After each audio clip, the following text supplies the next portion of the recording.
Assalamualaikum warahmatullahi wabarakatuh. Perkenalkan, nama saya Makfira Polihito, merupakan mahasiswa Universitas Negeri Gorontalo di jurusan Ilmu Hukum Kemasyarakatan atau yang lebih sering dikenal dengan prodi PPKN. Jadi di video kali ini saya akan membahas salah satu topik yang jarang sekali dibahas, tapi sangat penting untuk masyarakat terlebih lagi dan juga untuk para masyarakat yang tinggal di pesisir pantai.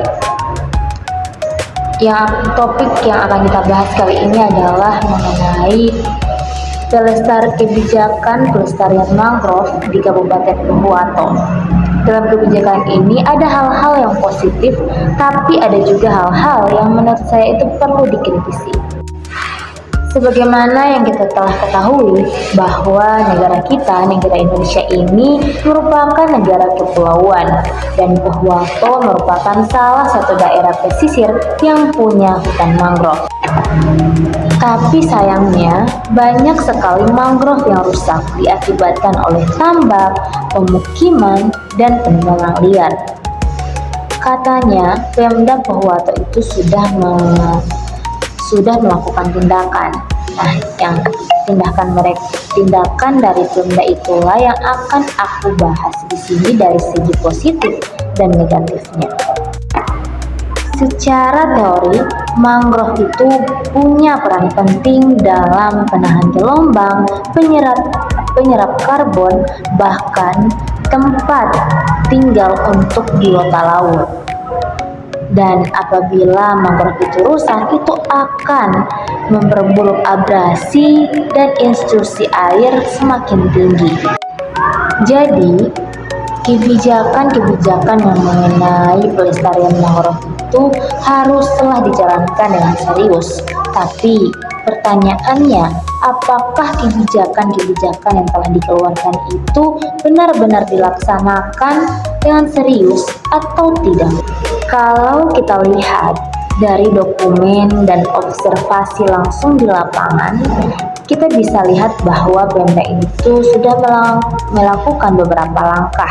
Yang pertama seperti penanaman ulang mangrove, kemudian melakukan penyuluhan kepada masyarakat, bahkan sampai bekerja sama dengan lembaga swadaya masyarakat atau yang lebih dikenal LSM.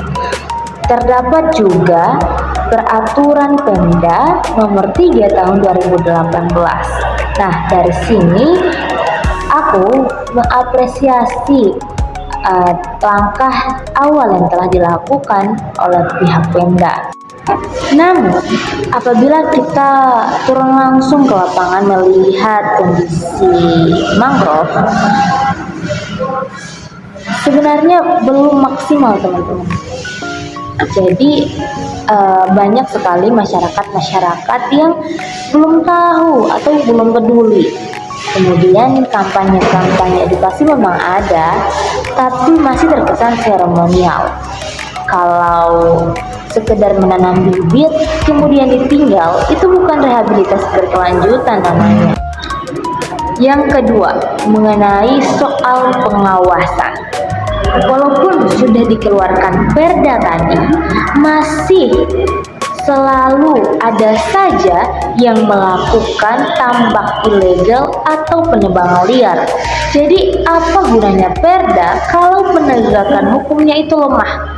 Dan penegakan hukum yang lemah ini sudah merupakan permasalahan yang tidak pernah bisa diselesaikan.